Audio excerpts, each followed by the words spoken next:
Hello mes ladies, bienvenue sur la chaîne de Lady Budgetite. Si c'est la première fois que tu tombes sur ma chaîne, alors installe-toi et prends un verre d'eau, un verre de jus, un verre de vin, en fait du goût qui te plaît. Aujourd'hui, comme tu peux le voir, j'ai sorti comme chaque fin d'année le matériel. On a notre plastificateur, on a nos plastiques, on a notre tailleur et on a nos trackers, sans oublier le planificateur qui est là. Alors, tu l'auras bien compris si tu es ancien sur cette chaîne, ce que je me prépare à faire, voilà, c'est de présenter, préparer les challenges, voilà, de cette nouvelle année, en fait, les challenges, oui, pour mes neveux et nièces, et aussi mon planificateur, mes catégories pour l'année nouvelle.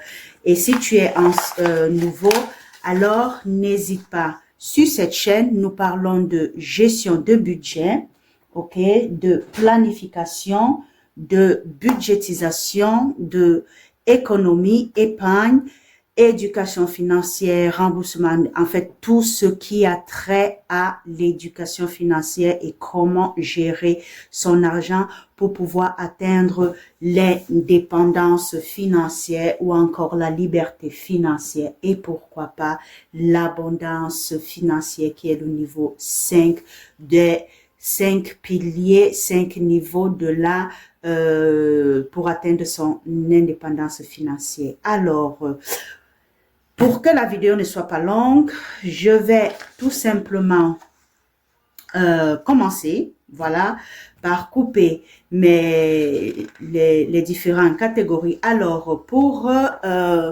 les défis, pour le cadeau de mes neveux et nièces, j'ai décidé qu'ils vont commencer aussi à eux aussi à mettre de côté quelque chose pour pourquoi pas commencer à apprendre un peu à ce qu'on appelle planification, épargne, comment on appelle les défis, la patience, parce que oui, quand tu fais la patience, quand tu fais pardon, quand tu fais un comment on appelle ça, un challenge, voilà, tu dois être patient pour pouvoir atteindre ton but. Donc, c'est le cadeau que je les ai réservé pour cette année. En fait, c'est l'un des cadeaux. Déjà, si tu as à regarder mes autres vidéos, tu vas voir que, voilà, c'est le troisième et dernier cadeau, voilà, que je ferai pour mes neveux et mes nièces. Donc, on a pour les filles ça. Voilà. Pour les filles, voilà, on a mes petits challenges. En fait, c'est le même titre, mes petits challenges junior. Donc, comme je te l'avais dit, on a le défi de 1 euro, le défi de 2 euros et le défi de 5 euros. Voilà. Et pour le garçon, on a la même chose, défi de 1 euro, 2 et 5 euros avec, voilà, juste les images qui changent. C'est tout. Et autre chose, voilà, pour mes catégories de cette année, comme d'habitude, toujours 6 catégories. Et comme d'habitude, je laisse toujours, je m'écris toujours un petit verset, voilà. Cette année, non, c'est toujours le même verset de l'année passée. L'Éternel est mon berger, je ne manquerai de rien. Il me fait reposer dans de verts pâturages. Il me dirige près des eaux paisibles. Il restaure mon âme. Il restaure mon âme. J'ai désactivé. Voilà. Il restaure mon âme. En fait, je suis aussi en ligne avec mon chéri. Et pour vous dire vrai, le faire en ligne comme ça me gêne un peu. C'est pour ça que j'ai désactivé comment on appelle ça, la caméra. Et j'ai vu qu'il regardait et le pauvre, il ne me voyait pas. Bon, j'ai réactivé. Voilà. Donc, on continue. Il restaure mon âme. Il me conduit dans les sentiers de la justice à cause de son nom. Quand je marche dans la vallée de l'ombre de la mort, je ne crains aucun mal, car tu es avec moi. Ta houlette et ton bâton me rassurent. Tu dresses devant moi une table en face de mes adversaires. Tu ondules ma tête et ma coupe déborde. Oui, le bonheur et l'abondance, le bonheur, l'abondance, la grâce m'accompagneront tous les jours de ma vie et j'habiterai dans la maison de l'Éternel jusqu'à la fin de mes jours. Tu auras constaté que j'ai ajouté, j'ai personnalisé ce passage biblique et toi aussi tu peux faire pareil. D'accord? Donc, comme d'habitude, on a course. J'espère que tu vois. Ok, on a course. On a santé, on a perso. On a imprévu, hygiène et c'est tout. Voilà, ça c'était des trucs en surplus. En fait, j'avais raté l'impression. Voilà, j'avais raté l'impression. Au départ, j'avais fait des grands comme ça pour mes neveux, mais comme ils sont, voilà, je ne veux pas qu'ils aient des gros trucs à la maison. Franchement, c'est la raison pour laquelle je l'ai fait en tout petit. Donc, ça, le A7, voilà, le A7, parce que ça, c'est le A6, dimension A6. Et voilà, donc je ne trouve pas normal, ou alors je ne trouverais pas ça aussi intéressant de les faire des trucs en A6. Donc, on va commencer par la découpe, la partie qui m'énerve le plus. J'aime pas cette partie parce que je ne l'aime pas, c'est tout. Je l'aime pas. Ah non, mais par contre, non. On va passer à...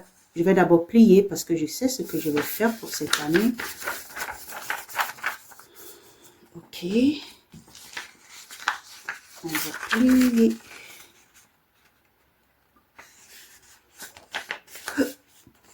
Il faut bien plier. Alors, comment, j'aimerais savoir comment tu te portes par rapport à la fête, aux fêtes de fin d'année.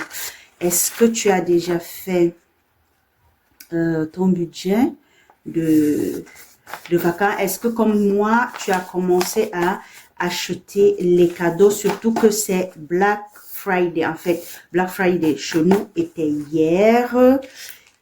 Regarde ce que je vais faire. Je vais directement, je vais voir aussi si ça peut aller comme ça. Mettre ça dans le plastique. Voyons voir. Est-ce que ça sera bon comme ça? Non, parce que ça va déborder. Donc, il va falloir que je coupe là. Est-ce que tu vois? Voilà, il va falloir que je coupe ici pour que ça puisse bien entrer et pour que ici puisse se plastifier. Et aussi, lors de la découpe, si je découpe comme ça va s'ouvrir. Donc, ce que je vais faire, je vais tout simplement découper comme j'avais prévu et le plastifier maintenant normalement. Cette vidéo sera un peu longue. Voilà. Donc, les anciens savent déjà comment ça fonctionne. Comment je procède. Voilà. Et c'est bon. Oh là là. Oh là là. J'ai mal coupé, mais c'est pas grave. Mais c'est pas grave. C'est pas grave. C'est pas grave. Donc, là, je pense que je vais le laisser comme ça. Par contre, je devrais couper juste ici pour que ça ait la même taille.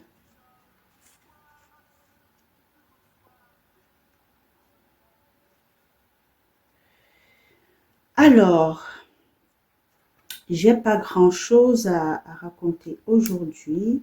Donc, ce que je vais te raconter une petite story time. J'en profite pour, voilà, te raconter quelque chose qui m'est arrivé autant pour moi au boulot. Voilà. Je ne sais pas toi si tu as aussi déjà subi ce style d'attaque de provocation dans ton lieu de service. Alors, il y a de cela quelques jours, alors que j'étais au travail, en pleine pause, il y a ma patronne qui arrive. Bon, ma patronne, pas exactement ma patronne, elle est la coordinatrice, voilà, c'est elle qui fait les heures, le planning du travail. Donc, elle arrive, elle me trouve en oh, c'est super, j'ai déjà fini. Et voilà, j'ai déjà fini. Oh là là, j'adore. Elle me trouve donc en pleine conversation avec une de mes collègues. Et voilà, ça ne lui fait pas plaisir. Pourtant, nous étions en pause, hein. Je tiens à le rappeler. Cette collègue et moi étions en pleine pause, puisqu'elle prône toujours, voilà, qu'il faille que on puisse prendre des pauses, on puisse, voilà, faire connaissance avec les collègues. Déjà que, pourquoi pas faire même l'amitié? Hey, je vous dis, il n'y a pas d'amitié dans ton lieu de service avec tes collègues. Tes collègues sont tes collègues. Tes amis, tu les as déjà eus lorsque tu étais étudiante à l'école primaire, pendant ton enfance, voilà. Ce n'est pas dans ton lieu de service que tu vas te faire des amis. Ça, oublie, oublie, oublie. Et si c'est l'erreur que tu as faite, voilà, dis-toi que tes collègues ne sont pas tes amis. Voilà. Donc, avec cette collègue dont nous sommes en pleine pause, nous sommes en train de papoter. En fait, cette collègue me racontait sa mésaventure avec la dite coordinatrice. Et ce qui se passe après, c'est que elle a, en fait, elle me disait que en décembre, voilà, elle ne sera plus là. C'est une collègue que j'apprécie vraiment. Elle est très drôle et elle me raconte toujours des histoires en fait qui me font rire. Elle est très drôle. Donc, elle me racontait la raison pour laquelle elle devait s'en aller. Et puis voilà, donc la coordinatrice arrive, elle nous trouve donc en plein débat. Cette collègue-là se lève, elle s'en va. Après, moi, je monte au niveau, je vais faire ça avec comment on appelle ça, les ciseaux. Elle le monte et moi, je monte donc pour aller travailler avec certains papis, en fait, ceux-là qui dans l'après-midi ne descendent pas en salle et donc ils restent voilà couchés pour travailler avec eux. Quand je redescends donc,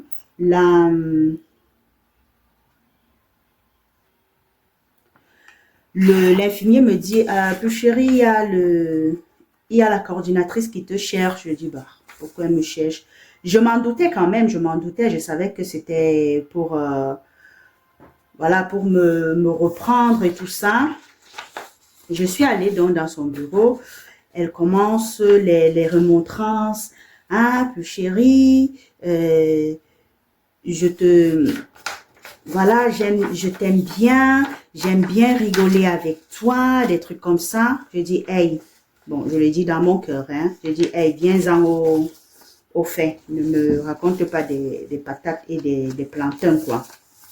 J'ai pas envie de savoir si tu m'aimes bien et qu'on soit. Mais par contre, elle me dit, mais par contre, depuis un certain temps, j'ai constaté que tu n'es plus comme avant. Si ça ne va pas, voilà, si tu ne te sens plus à l'aise dans la structure, tu peux donner ta démission. Et puis voilà, on se salue, quoi. Je lui dis, what is the problem? Ouvre ton cœur et parle, madame. Elle me dit, parce que même les collègues aussi se sont plaints que voilà, tu es tout le temps assise, tu es tout le temps sur ton téléphone au lieu de travailler. Je dis, ah, bon, déjà, que je sois assise lorsque je travaille, je ne vois en quoi cela leur concerne. Donc, cette vidéo sera vraiment longue. Ce qu'on va faire, je vais mettre pause, je vais finir de couper Et quand on va se reprendre, ça sera au niveau déjà de la plastification. Je préfère, sinon la vidéo sera très, très, très longue, ok? Donc, je vais mettre pause et on se dit à tout à l'heure. Alors, j'ai fini de plastifier, de découper et de mettre dans les plastiques. Maintenant, j'attends juste que la machine chauffe et puis je peux commencer. Donc, je continue avec ma story time. Donc, elle m'appelle au bureau, elle me dit, comme je disais tout à l'heure,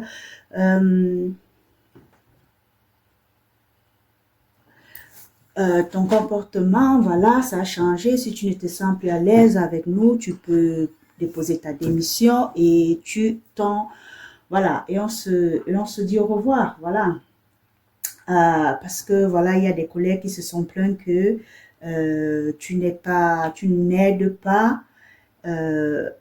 parce que voilà, c'est une structure avec des patients avec plus de problèmes cognitifs, donc de démence sénile ou encore psychiatrique, et dont la porte doit rester en fait fermée.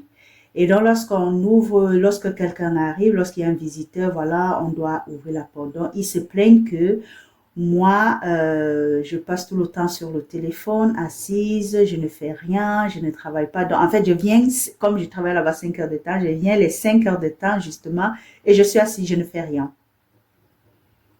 Déjà, quand elle dit ça, ma tête commence à bouillir et mon cœur commence à s'échauffer. Voilà. Et je lui dis, ne dis pas on, mets des noms sur des mots. Qui a dit que je n'aide pas? Qui a dit que je passe tout mon temps assise sur mon téléphone? Elle dit, moi-même, à chaque fois que je te vois, tu es toujours sur le téléphone, tu es toujours assise. Je lui dis, à chaque fois que tu me vois, tu es sérieuse. À chaque fois que tu me vois, je suis toujours assise. Elle dit, oui, ben, la plupart du temps, ma chérie, que déjà, c'est différent à chaque fois et la plupart du temps. Voilà. Donc, après, elle me dit, elle donne le nom d'un collègue. Je dis, quoi? Et c'est un collègue? Non, mieux, je ne dis même pas ça. Je lui dis, quoi? T'es sérieuse? Après, elle appelle dans une autre, voilà, la responsable des aides-soignants. Et elle lui dit, est-ce que c'est pas vrai que, voilà, Pulchérie, elle n'aide pas, elle n'ouvre pas la porte lorsque peut-être la porte sonne et que vous êtes occupé? La collègue n'a pas su répondre. Je me suis retournée et je lui ai demandé combien de fois je suis arrivée ici et que vous étiez, c'est bon, je peux commencer parce que c'est déjà ouvert, ça veut dire que c'est chaud.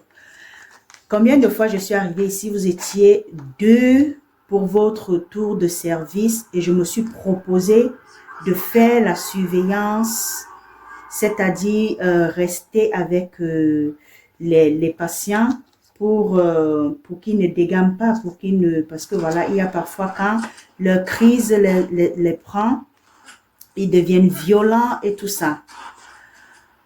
Et après, je lui ai dit, toi-même, combien de fois tu m'as demandé de faire la surveillance? Je m'adressais à la collègue, hein. Combien de fois tu m'as demandé de faire la surveillance pour vous permettre de travailler? Elle n'a pas su répondre. Donc, elle me dit, on va faire un planning de travail. Donc, comme quoi, elle va m'assigner des patients que je devrais suivre personnellement et tout ça. Donc, j'étais déjà super en colère par rapport à ça. Et de deux, en colère encore parce qu'elle m'a dit que ce collègue-là qui s'est plaint, je vais vous le dire, en fait, c'est quelqu'un, nous sommes du même pays. C'est ce qu'elle me dit, hein. En fait, non, elle me donne le nom de la personne et c'est moi qui vous dis donc que c'est un compatriote. Je dis, punaise. Que l'adage qu'on dit souvent que c'est ton propre frère qui te poignarde dans le dos, voilà, ça se concrétise. Mais je suis sur le coup, je suis vraiment en colère. Et je lui dis, je dis à la dame que, bon, regarde, tu fais ce que tu as à faire et tu me voilà, tu me libères. Si tu veux me renvoyer, tu me renvoies. Parce qu'au départ, elle me menace avec ça, en fait. Donc, elle me dit, si tu ne te sens pas bien, je peux te licencier, voilà, ou alors tu déposes ta démission. Je lui ai dit, ma chérie, tu fais ce que tu as à faire et voilà, on se salue.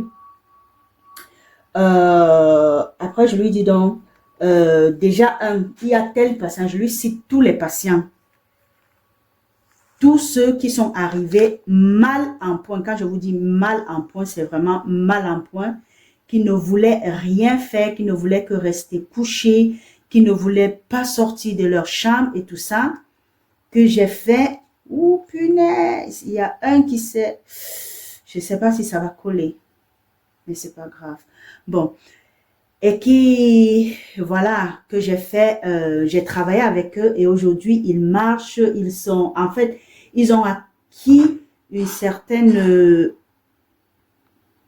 autonomie, je le dirais comme ça, parce que dire qu'ils ont acquis une autonomie, ils ont acquis une autonomie totale, ça serait mentir dans le sens où, comme je vous ai dit, ce sont des patients psychiatriques avec la démence sénile, donc ils ne peuvent pas acquérir une totale, voilà, autonomie sur certains points. Je lui dis, qui a fait telle chose, qui a fait ceci, qui a fait ceci. Et comme si cela ne suffisait pas, déjà lundi ou mardi, je ne me souviens pas, non, c'était mardi,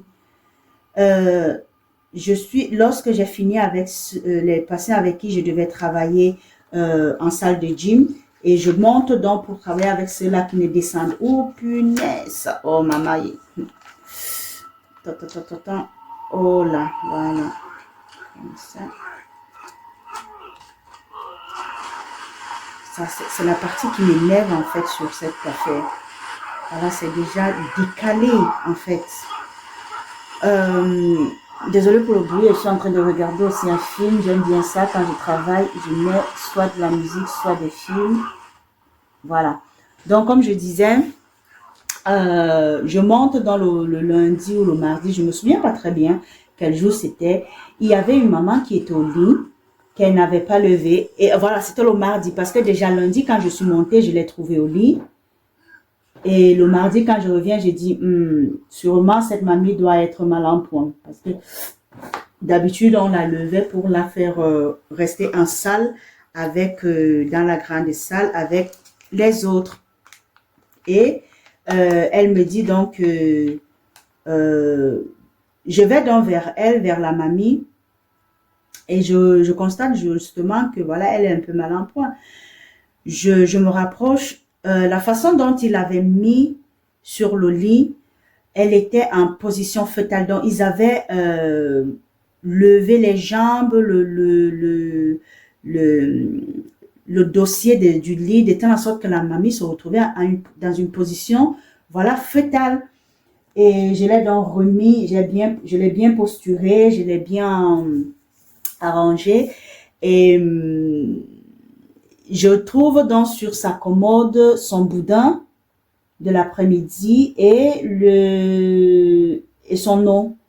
Voilà, l'eau, on appelle ça aquagel parce que c'est une eau, on a mis un produit à l'intérieur qui fait en sorte que l'eau devient un peu plus dense. Voilà, parce que les liquides, elle ne pouvait pas, elle ne réussit pas à les boire, ou alors si elle boit les liquides, elle va s'étouffer. Voilà.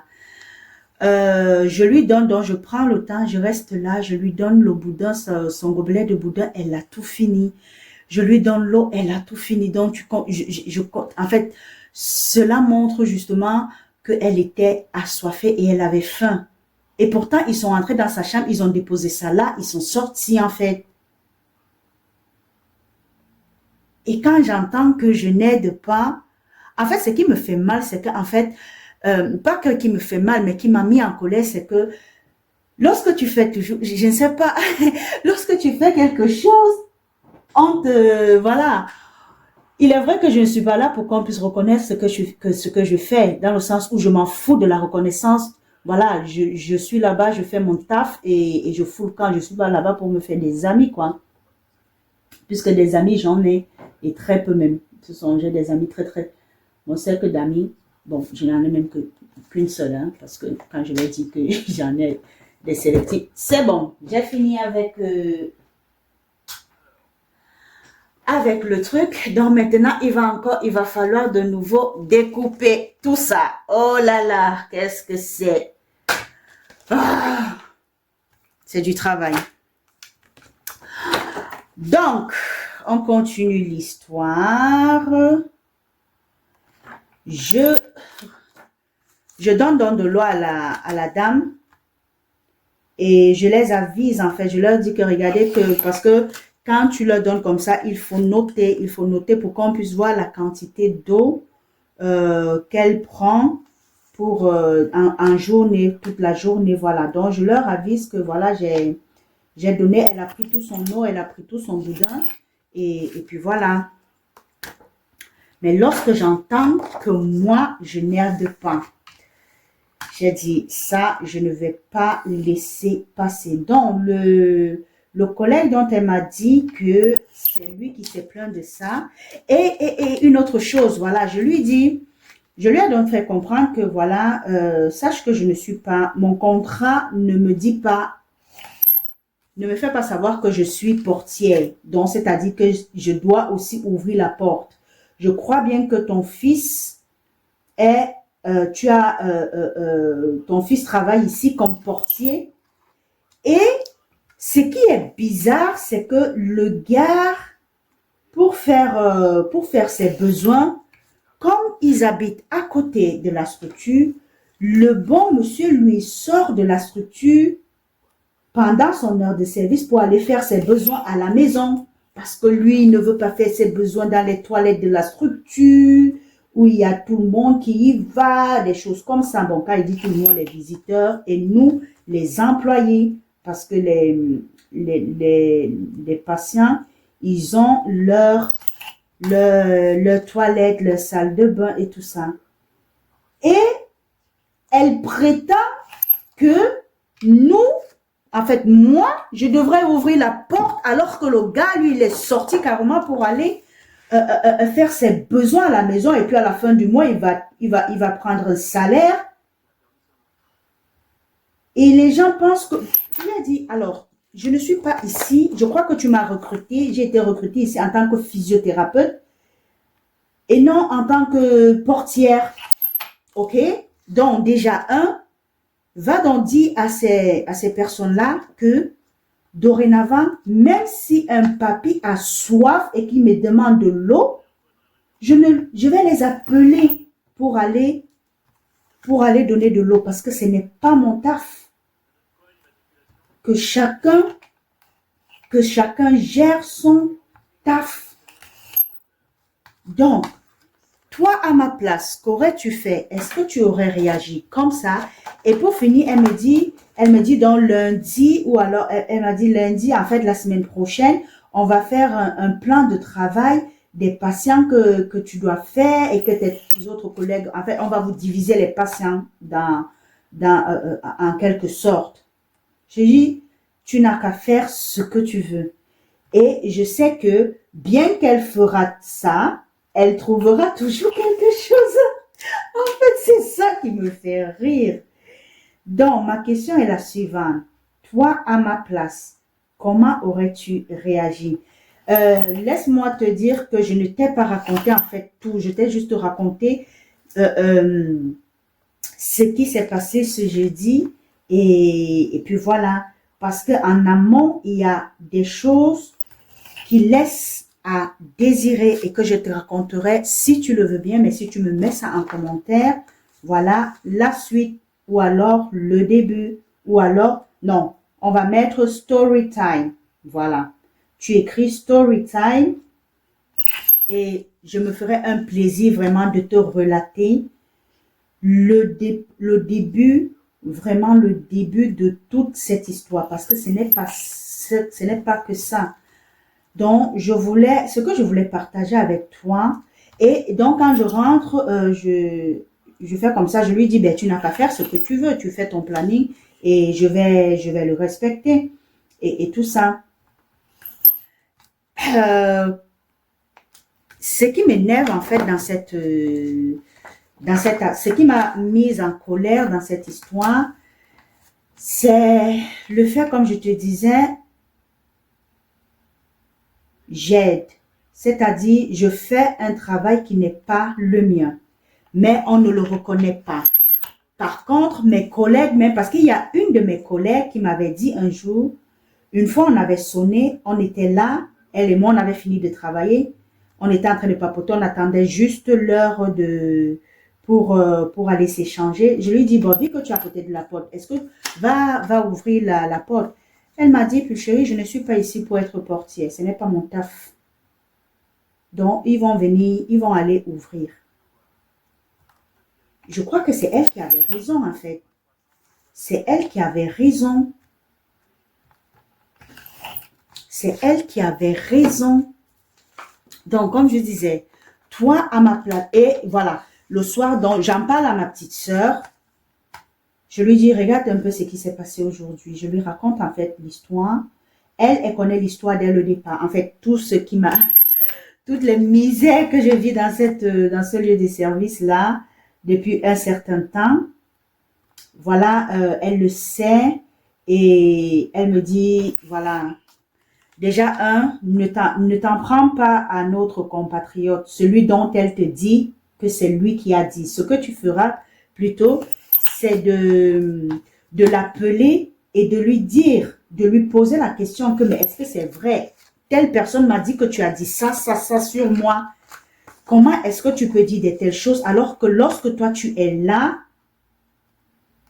même pas que lui, je ne vais pas dire que même pas que lui, que moi je vous donne un coup de main dans cette structure. Et je suis la seule parmi nous trois, les kinés qui sont dans cette structure, je suis la seule. Puisque dernièrement, il y a aussi il y a l'autre collègue justement qui se plaignait qui leur disait que lorsque je suis en salle de gym avec quelqu'un, je ne veux pas que vous entrez pour leur donner de l'eau ou alors quoi que ce soit. Vous attendez que je finis de travailler avec eux avant que vous leur donnez ce que vous voulez. Par contre, moi, je ne fais pas ça. Je sais qu'ils ont besoin de boire. Je sais qu'ils ont besoin de grignoter. Donc, ce qui fait que je les permets d'entrer, de leur donner de l'eau. Et même si l'eau se verse, je vais aller prendre la serpillière, le nettoyer. Et mes collègues ne font pas ça. Mes collègues ne font pas ça. Et c'est toi qui fais qu'on dit que, je pense que c'est elles qui ont compris en fait le système, quoi. Elles ont compris. Mais bon, donc j'en parle à ma petite sœur et elle me dit donc voilà, ne le prends pas, prends-le en aparté, tu lui dis que voilà, tel a dit ceci, est-ce que c'est vrai? Et en fait, tu le confrontes en fait. Et tu vas écouter ce qu'il va dire. Parce que déjà, ce compatriote-là, il ne parle pas très bien italien. Donc, ce qui fait que elle peut même avoir juste paraphrasé peut-être ce qu'il a voulu dire, en fait. Que peut-être il n'a même pas dit ça. Ou alors, les autres l'ont dit et pour faire le truc, j'ai dit non. Ce n'est pas parce que tu veux, si quelque chose est juste, tu dis que non, ce n'est pas vrai. Quand moi, je suis là, elle me donne un coup de main. Ce n'est pas vrai ce que vous dites. Je ne sais pas si je me fais comprendre là. Et après, j'ai parlé à mon mari, j'ai raconté l'histoire à mon mari. Lui aussi m'a dit pareil, comme la petite sœur, voilà, de confronter le gars. Et moi, je pensais que lundi, pendant l'heure de consigne, je devais leur rappeler cela. Donc, leur dire que dorénavant, même si un patient est en train de mourir de soif, qu'ils font n'importe quoi, je vais les appeler pour qu'ils puissent, pour qu'ils s'occupent en fait de cette personne-là. Mon mari m'a dit, bon, oui, je le ferai aussi, je le ferai comme ça en fait, mais sans toutefois. Parce que ce que moi j'avais en tête là, c'était seulement entrer en conflit, quoi. Toujours parce que j'étais en colère. Mais Dieu merci aujourd'hui, parce que depuis un certain temps, je travaille beaucoup sur ma colère. La colère n'est pas bien parce que ça te rend malade. Dernièrement aussi, j'ai eu un problème avec quelqu'un. Et j'étais tellement à colère que ça m'a provoqué mon reflux nasogastrique là. Donc, j'ai commencé à avoir des remontées acides. Donc, si tu peux vraiment éviter la colère, évite la colère et dis-toi que la colère n'est pas bien. Et pendant la colère aussi, pendant les moments de colère, voilà, euh, tu peux dire des mots qui après, tu vas regretter. Voilà, donc c'est mieux. Si tu peux éviter la colère au maximum, fais ton possible pour éviter la colère. Donc, ma question est la suivante. C'est vrai qu'il faut souvent, il faut suivre les deux versions pour pouvoir donner un point de vue. Mais laisse-moi te dire que ce que je t'ai raconté, c'est vraiment ce qui se passe et ce qui s'est passé. Et puis voilà. Donc, essaie de me donner ton point de vue par rapport à ma version. Comment toi tu aurais réagi et quel est est-ce que tu aurais, est-ce que tu confronterais tes collègues par rapport à ce problème ou alors tu laisseras tomber parce que moi, en fait, comme mon mari m'a conseillé, voilà, confronte-les, pas que confronte-les, mais dis-leur, fais-leur comprendre que maintenant, ton taf, c'est ton taf et le leur, c'est le leur. Et puis voilà. Bon, aujourd'hui, comme je vous raconte cette vidéo-là, cette story time, j'ai reçu dans mon cœur, voilà, laisse tomber. Demande juste, confronte juste ton compatriote et pour le reste, laisse tomber parce que voilà, si ça arrive que il y a un papy ou mamie qui a besoin ou alors qu'on sonne à la porte, voilà, ils iront, je n'irai plus, voilà, je ne vais plus vraiment les aider comme ils ont dit que je ne les aide pas.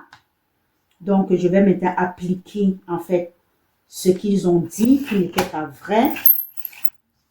Et puis voilà. Donc, j'aimerais vraiment que tu me dises ce que toi tu en penses de cette affaire, comment toi tu aurais réagi. Voilà, et dis-le moi en commentaire.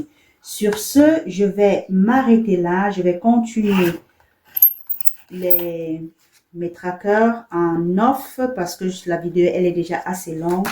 Et puis voilà. Donc, n'hésite pas, n'oublie pas, abonne-toi, like, partage et laisse-moi ton avis en commentaire.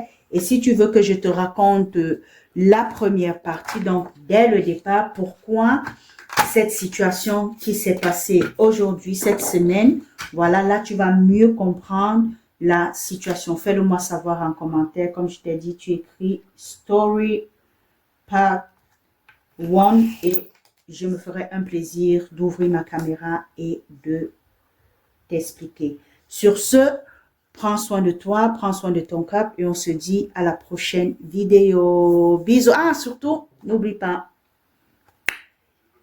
ton planificateur est en promotion sur Amazon. Au lieu de 21,79 €, c'est passé à 14 €. Donc, profites-en pour pour te l'offrir et pour offrir aussi à quelqu'un autour de toi. Voilà, c'est un planificateur qui va t'aider tout au long des 12 mois de l'année à planifier ton budget et à mieux suivre tes dépenses. OK? Porte-toi bien et on se dit à la prochaine. Bye!